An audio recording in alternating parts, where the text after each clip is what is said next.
So, good morning. I'd like to thank the organizers for inviting me. I'm going to talk about cancer genomics somewhat for surgeons. The title included every possible malignancy known to man, but don't worry, it's going to be a little more limited.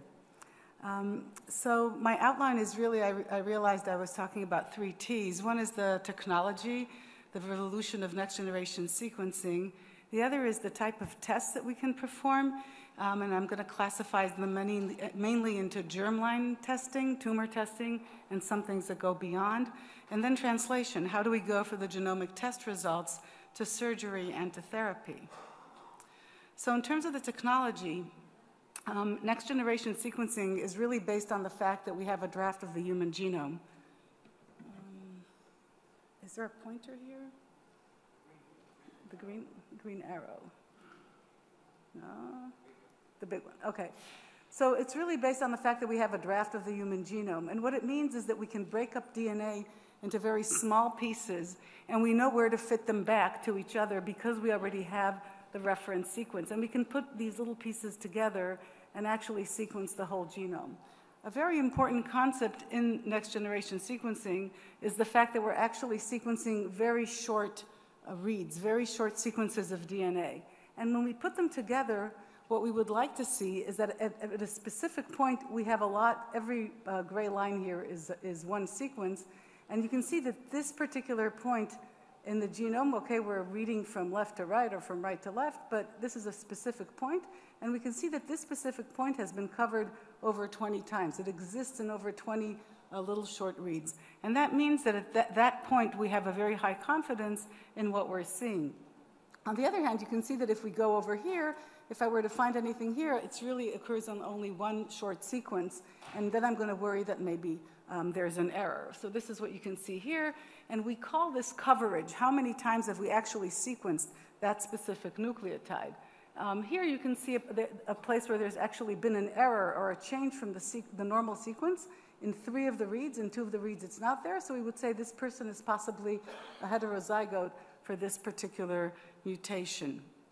Now, the issue of coverage is actually very important also when we distinguish between germline and tumor. Our germline is not so heterogeneous, so we have 2 copies of every gene. We can have a mutation on 1 copy or on both copies, but we expect to find things at a frequency of either 50% or 100%. On the other hand, if we have a mutation that occurred in a tumor, as you know, the tumor is very heterogeneous. It includes normal cells, it includes tumor cells. So when we're looking for a mutation in a tumor, we will actually need a lot more coverage to make sure that we've sampled all of the different cells in the sample. So what can we test?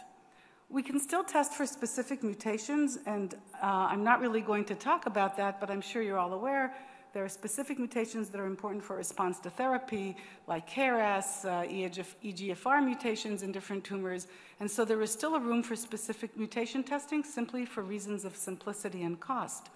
We can also sequence single genes, although I have to say those days are pretty much gone.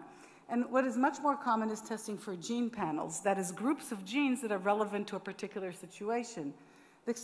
At the germline level, we can talk about hereditary breast cancer panel or a hereditary colon cancer panel or just some pan-cancer panel, all genes that are somehow known to be related to inherited predisposition, and this can mean over 400 genes done in a single test. We can also do much larger tests. These are not that commonly used yet in the context of cancer, which is whole exomes, so we're looking at the coding elements of all 20,000 genes. Or we can look at the entire genome, all 3 billion bases in our DNA, both coding and non-coding. The coding elements are perhaps 2% of the entire genome. So again, there's going to be issues of, this is going to be much more costly and mostly much more complicated to analyze. So if we're going to do a test, what are we going to test? And that really depends on the clinical question we're asking. We can test germline mutations. These are mutations present in all cells of our body. And if they're present in all of our cells, they can also be present in our germ cells or sex cells, and that means they can be passed on to the next generation. In the context of cancer, though, what we often look for are somatic mutations. These are mutations that occurred only in a specific part of our body or in the tumor.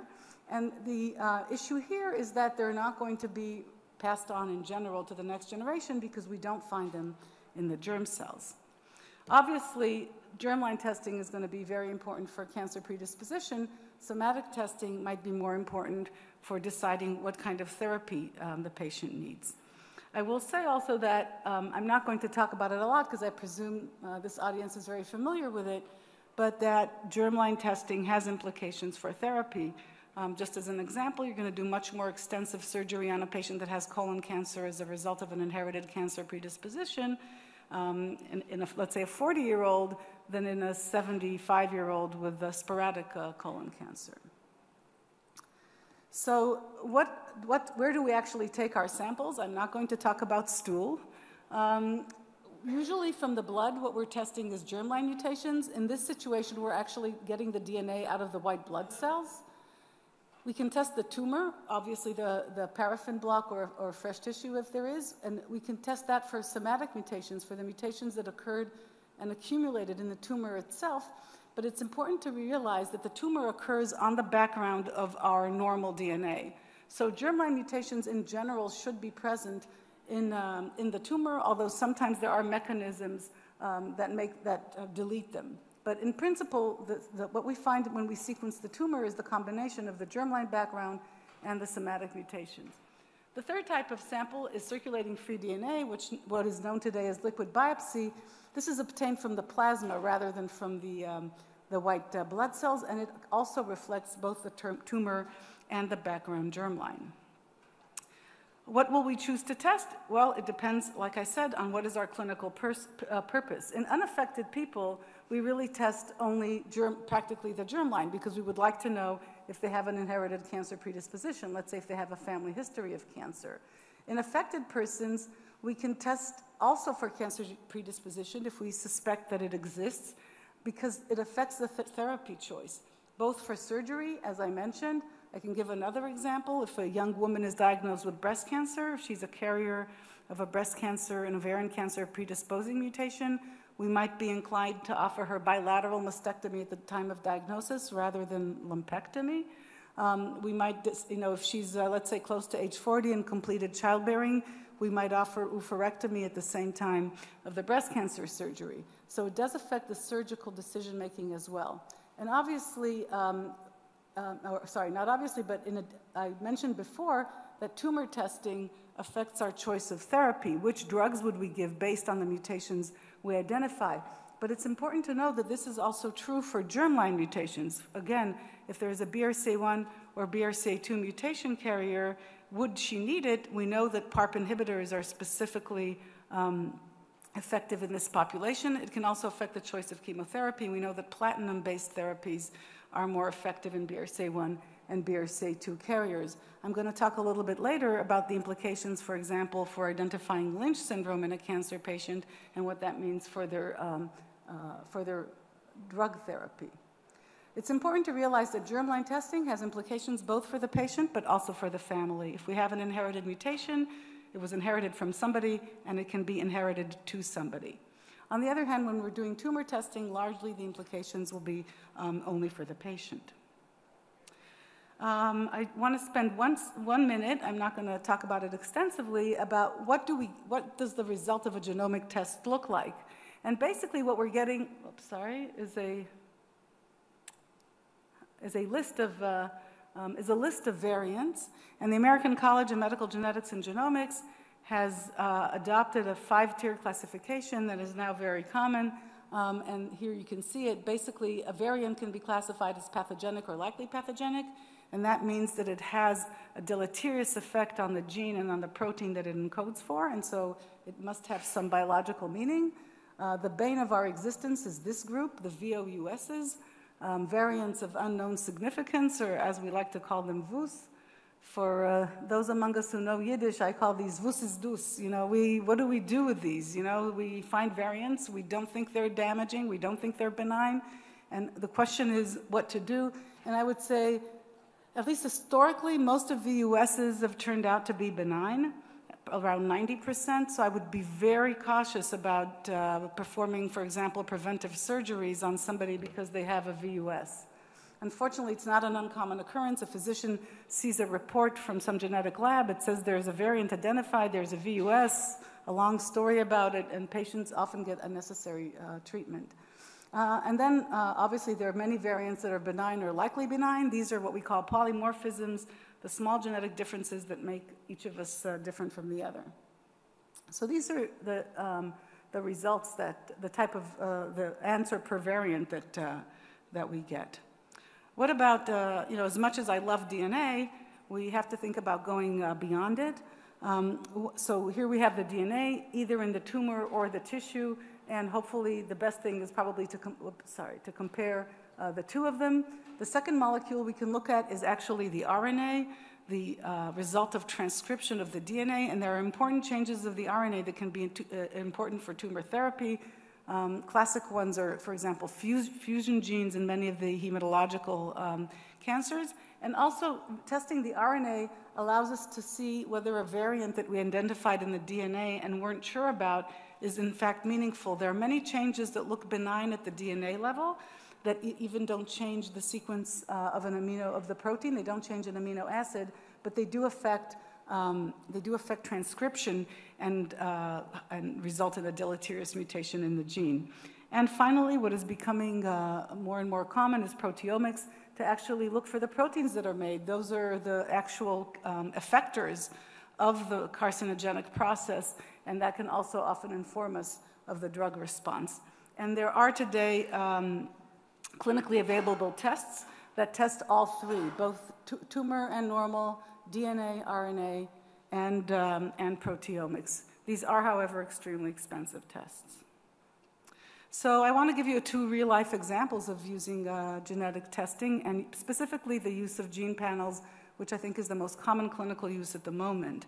And I'm going to show you two cases, one where there's a rare finding, and the other one there was with an unexpected finding. And the question is, how do you make sense of something that you didn't expect to find?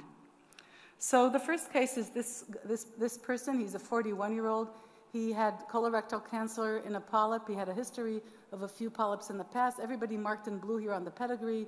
Circles are females, squares are males, and these are brothers and sisters. This is going a generation down. So here is this person. He has 10 children. You can see there's a lot of polyposis in the family. And when we actually looked to see what types of polyps we found a variety of different polyps in different family members: adenomas, hyperplastic polyps, juvenile and inflammatory polyps. And this is what's now called, it's a relatively new polyposis syndrome. It's called mixed polyposis syndrome. So what do? Really, at this day and age, like I said, we often go straight to a gene panel tests. And there are many types of panel tests with varying number of genes. So for example, this is a 20 gene panel that's specific for colon cancer. This is a 47 gene panel that includes a number of more genes. And here you have a panel, it's called like a pan-cancer panel, that includes 83 genes. This is just an example from one company, but there are many companies who offer this type of testing, and it's relatively inexpensive. The commercial cost in Israel now for each of these tests, it's not different. It's about 1,500 shekels.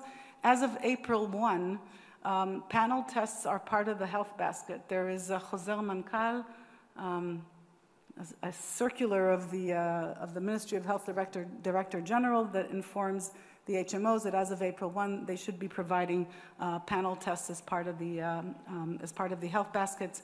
And we have seen, at least in some of the HMOs, this has already taken place, in which case it will not cost patients anything. So it sounds great to, you can get, for the same money, you can get 20 genes or 47 genes or 83 genes. That sounds great. The problem with this approach is a lot of these genes have not really been clearly associated with human diseases. And the more genes you test, the more likely you are to get variants you don't know what to do with. So you have to consider carefully what you want to test. So in this case, the gene panel was sent, and what we found was actually a change that is characteristic of Ashkenazi Jews, like this patient was, which is a duplication in front of the GREM1 gene. This is the GREM1 gene. You can see it has a regulatory region that's marked in this red bar, and it's part of a larger region that's marked in green. And you can see here that in the patient, this occurs twice instead of once. And the result of that is that because this promoter, this area that drives the expression of GREM1 is doubled, the expression of GREM1 is also higher, and a GREM1 overexpression results in polyp and tumor formation. So we have an explanation for this person's polyp and their cancer. Obviously, this has a lot of familial implications, right? And you can see here that many family members were tested, and practically everybody who had polyps was found to be a carrier. But for example, this young person who's 33 was also found to be a carrier and will now need special surveillance. But the question is, there are very few, there's maybe one, when this happened, there was maybe one paper on GREM1 carriers. So really, there is no good evidence for what we're supposed to do in terms of surveillance with carriers, how often, and should we not just be doing colonoscopies, but also upper endoscopy.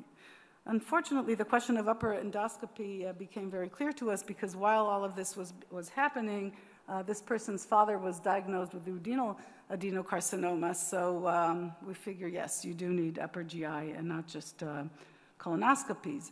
The other question was, these are young people, this is a family with cancer at a young age, 40. When do you start surveillance in children? In the most extreme syndrome, which is familial adenomatous polyposis, we start screening from age 10 and on. And this guy has 10 children. You can see their ages here. And we really, it was a real question, but we decided that to err on the side of caution, we would use the same criteria as for familial polyposis.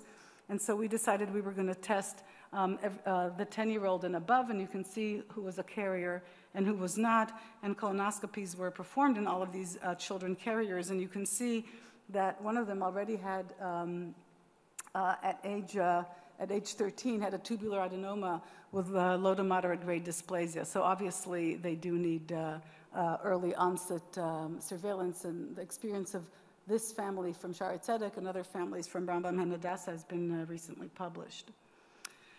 The second case I'm going to demonstrate is actually a case of an unexpected finding. So this is a 56-year-old with medullary breast cancer, Ashkenazi origin. So what we do in this case, I'm sure you all know, is test for the common mutations. So just to say that really in terms of family history, she has a sister who had DCIS at age 59, but other than that, there's really, there's some BCC, there's prostate cancer in a paternal uncle, and lung cancer in a paternal grandmother. So really not a lot of relevant family history. As I said, we test for the 3 common Ashkenazi Jewish mutations. It's an extremely fast and inexpensive test, and it's highly effective in Ashkenazi Jews because we know that the chance that an Ashkenazi Jew will have another mutation in this gene is very small, is maybe 5%. So what does that mean? It means that the next test is not going to be single gene testing. We know that, this is an optimistic slide. It's written here that BRCA1 and 2 account for about 50% of hereditary breast cancer. It's probably more like a third than a half. There's a third we don't understand at all. And then there's about 15, 20% that are the result of mutations in other genes. So there's really not a lot of sense in testing BRCA1 and 2 in an Ashkenazi patient if we've already ruled out the common mutations. And the test to do is, again, a gene panel like the one I've shown you. So she had a gene panel test, and she did one of the pan-cancer ones. And because she did a pan-cancer test, we found a mutation in a gene called PMS2. Now, mutations in this gene cause Lynch syndrome. I remind you, the patient has breast cancer. Is breast cancer part of the Lynch syndrome syndrome? And you can see here, this is a list of the cancers associated with Lynch syndrome from the NCCN. We know that Lynch syndrome patients have high risk for colon cancer, women have high risk for endometrial cancer, and there's basically increased risk for cancers all along the GI tract and including the biliary tract, but not really breast cancer. And this has been a question going back and forth in the literature, and people have looked at it in 2 different ways. One, they've looked at the breast cancer risk or incidence in Lynch carriers compared to the general population to see if it's elevated or not. And the other thing they've done is they've looked at tumor characteristics in Lynch carriers who did develop breast cancer. So what kind of characteristics do we look for? We know that Lynch syndrome is caused by mutations in DNA repair in a specific pathway called the mismatch repair pathway. And what happens when you have a mismatch repair defect is you have something called microsatellite instability. which is what you can see here. These are two different markers. You can see normal tissue. You can see each of them has some number of peaks. But if you look at the tumor tissue, you see a lot of extra DNA peaks. So this shows that this tumor has unstable DNA. At the immunohistochemistry level, we can look at this by doing immunohistochemistry for the 4 proteins that are encoded by the 4 Lynch syndrome genes. This is MLH1, MSH2, MSH6, and this gene I spoke about, PMS2. You can see here an example of a patient. So this is a normal colon tissue. You can see brown staining for MLH1, which is not present in a tumor of a patient with an MLH1 mutation. So the question is, okay, we find a PMS2 patient. She actually has breast cancer. So is this mutation actually just a chance event? So she just happens to be a Lynch carrier who was diagnosed with breast cancer just because breast cancer is a common cancer, or is this really driving her tumor? And this question actually arises whenever we find a mutation in a tumor. We always ask ourselves, is this a driver or a passenger? A driver mutation is one that's essential for the cancer development, that actually led the cell along this bad pathway to malignant transformation. Whereas a passenger mutation is really something that's more neutral or less critical for the tumor development or virulence, and it's just there along for the ride because many of the driver mutations cause genomic instability, cause defects in DNA repair. So how can we answer this question? I will tell you that most studies do not show that Lynch syndrome carriers are at increased risk for breast cancer. So this could be a chance, but there's also a way for us to actually check whether in the specific patient this occurred by chance or not. It could be that even if in the general population of Lynch syndrome carriers there isn't an increased risk for breast cancer, this specific patient might have developed breast cancer as a result of her Lynch mutation. And to determine that, we looked to see whether she had MMR deficiency in her tumor. And we did it by immunohistochemistry testing. And what you can see here is that this patient has no PMS2 staining in her tumor. And just to compare, look at how much MCH6 she has. So in this particular patient, the PMS2 mutation was the cause of her cancer, and we proved that by looking at her tumor to see what PMS2 was doing there. So in this case, we can say it wasn't a chance event, and in fact, the PMS2 was a driver mutation for her breast cancer, which is an unusual situation. But it's important because it has many implications. So first of all, in terms of Lynch syndrome surveillance, obviously this is irrespective of the tumor. Once she has a deleterious mutation in PMS2, she needs to have Lynch syndrome surveillance for colon and uterus cancer. But it could also influence the choice of chemotherapy because I will show you at the end of my talk, this has implications for therapy. And should she become metastatic, for example, she could benefit from immunotherapy. What about her family? Well, the sister who has breast cancer is in fact not a carrier. So it just goes to show that really it's not the PMS2 in general with breast cancer risk, but that it was specific for this patient. And other family members here have not yet been tested, but have been called for testing, obviously. So to conclude, about the slides about germline gene panel testing, we're in an era where we can do rapid testing of multiple genes. We have to realize this identifies both common and rare syndromes. The problem with rare syndromes is that we're then challenged with what to do with them in terms of surveillance and therapy. The costs are reasonable. As I mentioned, it's supposed to be now in the health baskets. The complexities are the rare syndromes. Also, unexpected findings really require clinical correlation. You shouldn't assume that just because you saw a variant in some person, that explains their cancer. And as I mentioned before, the issue of VOUSs and even worse of GOUSs, genes of unclear significance. The companies include many, many panels for which a clear genotype-phenotype correlation has not been established. I'm going to finish by talking for 1 minute about immunotherapy. So I'm sure you're all familiar with immunotherapy and how it works. Just to say one word, normally tumor cells can evade attack by the immune system through the PD-L1 system. And if we use a PD or PD-L1 antibody, we block this interaction, and this allows immune cells to attack the cancer. Now, what determines the response to immunotherapy? A major determinant is something called tumor mutational burden. And it's actually, I think, easy to understand.